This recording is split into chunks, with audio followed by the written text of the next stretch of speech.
Alunos e alunas, professor Fernando com mais um conteúdo de matemática para vocês, e nós vamos iniciar hoje a matéria de teoria dos conjuntos, beleza? Então, vem comigo aqui, ó.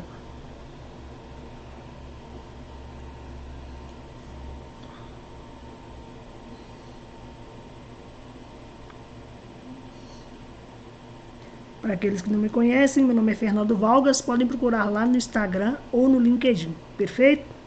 Então, vamos embora.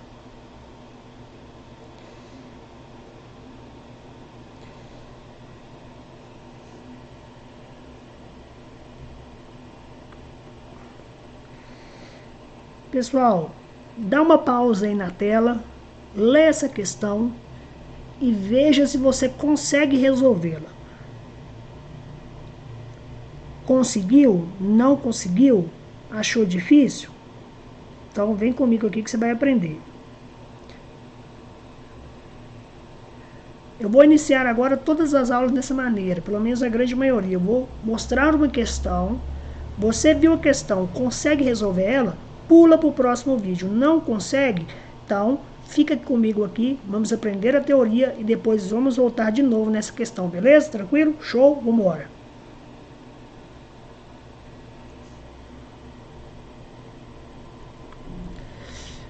Teoria dos conjuntos. Vamos lá, o que a gente tem que aprender da teoria dos conjuntos? Deixa eu pegar uma caneta marca-texto aqui. Teoria dos conjuntos. Primeiro nós temos que similarizar algumas simbologias matemáticas que nós utilizamos com relação às teorias dos conjuntos. Nós temos esse símbolo aqui, que ele significa existe a um determinado X. Este símbolo com um risco no meio, um E ao contrário, com um risco no meio, ele menciona que não existe um X. No caso, não existe algum determinado X. Um E com essa barrinha. O que ele menciona? Existe um único X. E esse A aqui de cabeça para baixo, professor, o que significa? Ele significa o quê?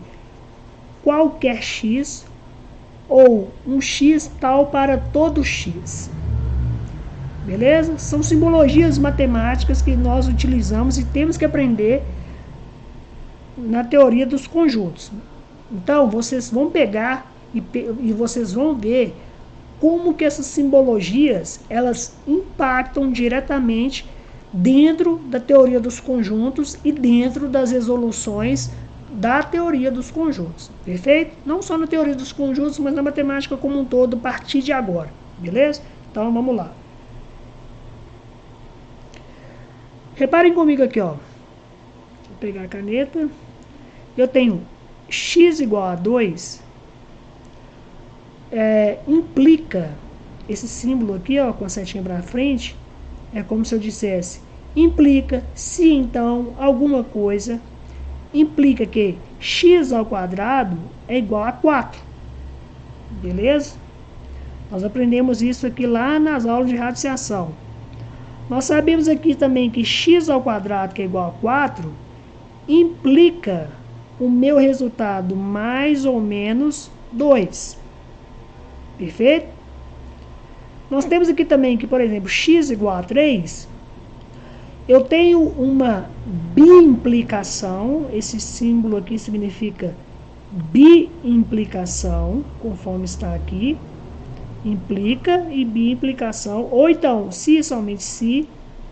Então, nós também dizemos que quando eu tenho um x igual a 3, é como se eu tivesse uma biimplicação de 2x igual a 6. Nós sabemos que quando esse 2 ele multiplica o x, ele passa para baixo dividindo. Então, 6 dividido por 2 vai dar o quê? Vai dar o resultado 3. Beleza? Continuando.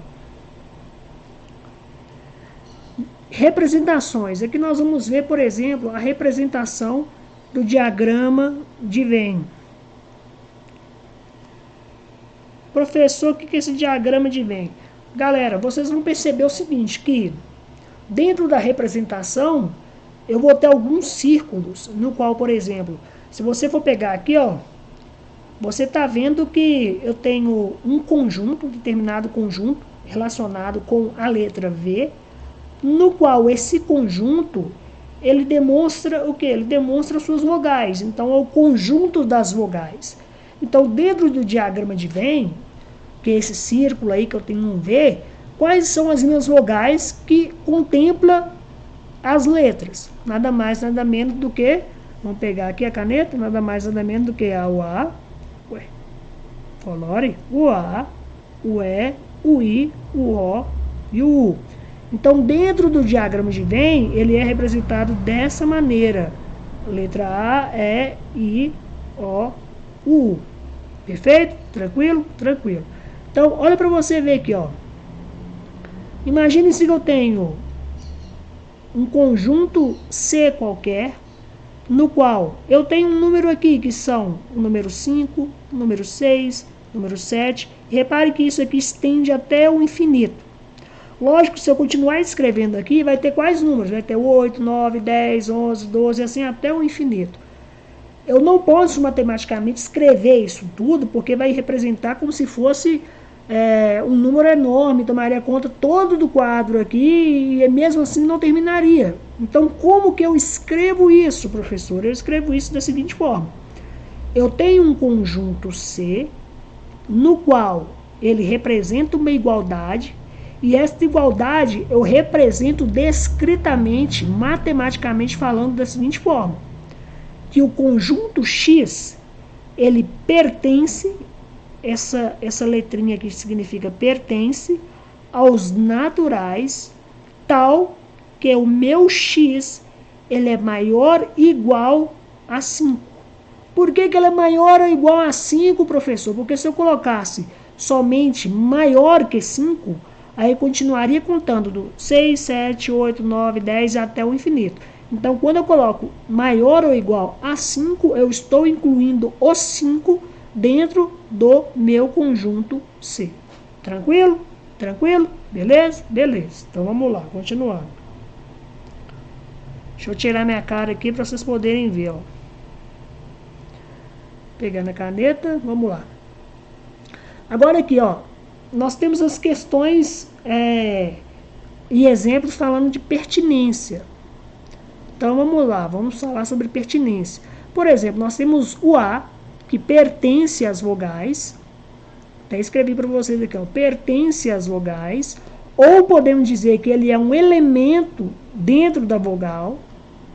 Nós temos a letra E, no qual ela também pertence às vogais. Do mesmo jeito aqui, eu coloquei 2 risquinhos aqui porque é a mesma coisa, viu, gente? Desse de cima aqui, ó. Pertence às vogais. Nós temos a letra F com o E cortado, que significa, pô, professor, se esse aqui, esse E, significa pertence, o E cortado significa o quê? Não pertence às vogais. Por que o F não pertence às vogais, professor? Porque é lá de português. Você vai saber lá em português que nós temos as vogais e nós temos as consoantes. Então, tudo aquilo que está fora da vogal é consoante. O F é uma consoante. Beleza? Então, continuando. Vamos lá. Conjunto unitário. O que seria um conjunto unitário? Uma representação aqui, um exemplo. Eu tenho 3x igual a 9. Se eu pegar esse x, esse 3 que está multiplicando o x, ele passa para baixo dividindo, o resultado disso vai ser 9 sobre 3. 9 dividido por 3 vai dar 3. Então, um conjunto unitário, ele é um valor exato. Beleza? O que seria um conjunto vazio? Um conjunto vazio, nós aprendemos isso lá nas equações do segundo grau. Ele pode ser representado dessa maneira, como vazio, sem nada, chaves um vazio, ou este símbolo aqui, ó. Beleza? Então, nós podemos dizer o seguinte, por exemplo, um exemplo de conjunto vazio. Eu tenho um conjunto X, tal que X é maior que 0 e X é menor que 0. Essa descrição, essa nomenclatura matemática que menciona que eu tenho um conjunto no tal que o meu X ele é maior que 0 e o meu X ele é menor que 0, o que significa isso, galera? Isso aqui não significa número nenhum. Isso é um conjunto vazio. Beleza? E um conjunto universo, professor. O que seria um conjunto universo? Vamos lá. Conjunto universo. Seria os reais, ou os inteiros, ou o alfabeto. Então, tudo aquilo que representa os reais, que nós vimos lá nas aulas anteriores, os inteiros, e o alfabeto, conforme eu disse aqui, seria um conjunto universo, um conjunto no qual aqui nós temos um limite, porém nesse cara aqui não temos um limite. Então, por exemplo, aqui, ó, eu tenho A igual a B. Conjuntos iguais, todos os elementos são iguais. Eu tenho A diferente de B. Conjuntos que são diferentes, pelo menos um elemento tem que ser diferente. Beleza? Então, percebam bem o seguinte aqui, ó. Conjuntos iguais, eu tenho que ter pelo menos um conjunto igual. Conjuntos diferentes, eu tenho que ter pelo menos uma parte desse conjunto no qual representa um elemento. Beleza? Vamos ver isso bem na prática. Vem comigo aqui, ó. Vamos lá. Vou passar o slide. Aqui, olha para você ver. Vamos fazer essa aqui, ó. Esse exemplo aqui é bacana. Aqui, ó. Eu tenho um conjunto C, no qual eu tenho 0, 1, 2, 3. Beleza? Eu tenho um conjunto D, que ele me representa x pertence aos naturais, tal que x é menor que 4. Ok? E eu tenho um conjunto E que me representa 0, 1, 2, 3 e 4. Então, olha para você ver. C é igual a D. Por que C é igual a D? C não é 0, 1, 2, 3? Sim, professor. E o D? O D ele me diz que x pertence aos naturais, tal que x é menor que 4. Quais são os números menor que 4 que pertencem aos naturais? Lembrando que, deixa eu jogar minha tela aqui, ó.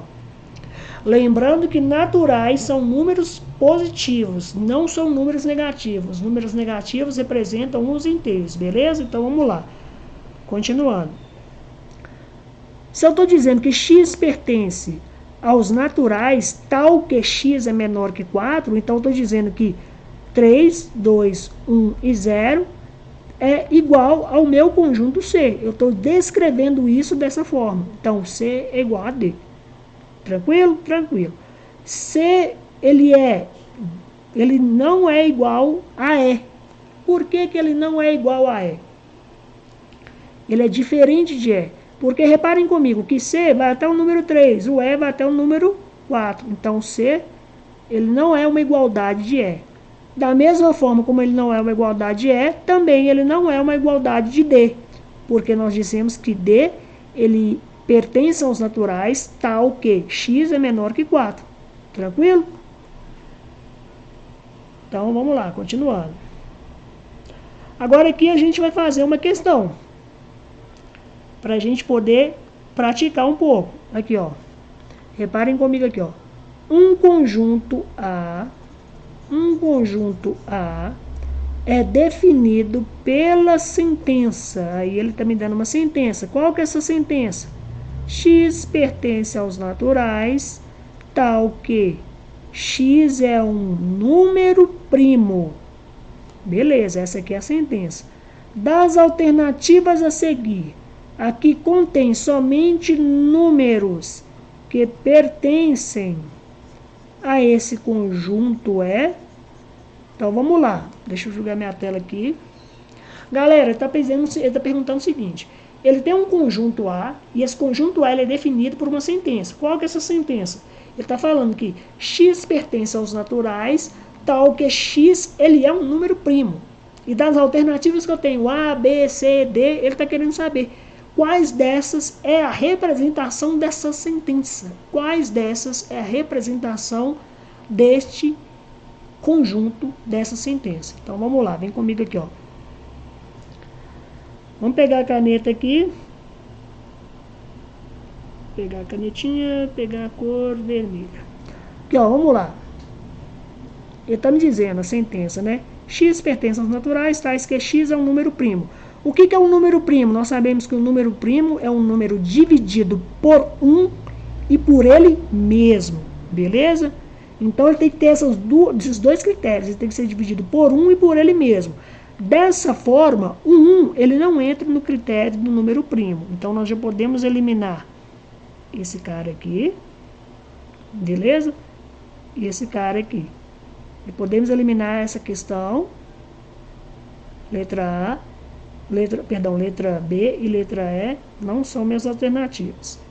Beleza? Beleza. Também nós sabemos o seguinte, que das alternativas que eu tenho aqui, todo número dividido por zero, olha para você ver aqui, ó, eu tenho um zero aqui, ó, vou pegar uma caneta marca-texto de outra cor. Reparem comigo aqui, eu tenho um zero aqui, e eu tenho um outro zero aqui. Então, todo número, vou jogar na minha tela aqui, ó. Todo número dividido por zero é zero, não é um número primo. Então, nós já podemos também eliminar essa alternativa aqui. Então, então, pegando a caneta aqui, a letra D também não é a minha resposta. Então, ficou dúvida somente nessas duas aqui, né? Letra D, letra C e a letra... canetinha, letra A. Então, vamos lá, vamos ver quais delas é um número primo, beleza? O 2 é um número primo? É um número primo, ele é dividido por 1 e por ele mesmo. O 3 é um número primo? Sim, ele é um número primo, ele é dividido por 1 e por ele mesmo. O 11 é um número primo? Ele é um número primo, ele é dividido por 1 e por ele mesmo. O 21, ele é um número primo? Opa, o 21 não. 21 não é um número primo. Por que ele não é um número primo? Ele é dividido por 1, ele é dividido por ele mesmo, ele é dividido 3 dividido, por exemplo, 21 divide por 7 dá 3, então ele tem mais divisores, então ele não é um número primo. Dessa forma, nós temos como alternativa e resolução dessa questão, gabarito, letra A de amor. Deixa eu jogar minha tela aqui. Então, pessoal, difícil essa questão? Não é. Você viu que nós pegamos teoria dos conjuntos, a parte básica da teoria dos conjuntos, vimos a relação de explicação e resolvemos uma questão, beleza? Vou finalizar o vídeo por aqui para a gente continuar a teoria dos conjuntos. Um abraço e até o próximo vídeo. Você ainda tem que treinar isso, quer saber mais como fazer mais questões para treinar isso? Acesse o link na descrição, adquira aqui os nossos produtos no Hotmart. Você tem 7 dias de garantia para você não dar manota de errar questões sobre isso, tanto para concurso como para vestibular. E até para reforço de escola também, beleza? Baratinho, um preço muito acessível, está lá no link da descrição aqui embaixo. Vai lá, você vai ter essas aulas, vai ter outras, vai ter resolução de questões, vai ter gabarito, vai ter questão feita, questão pronta, com um preço bem acessível. Adquire lá, beleza? Vou finalizar por aqui e até o próximo vídeo.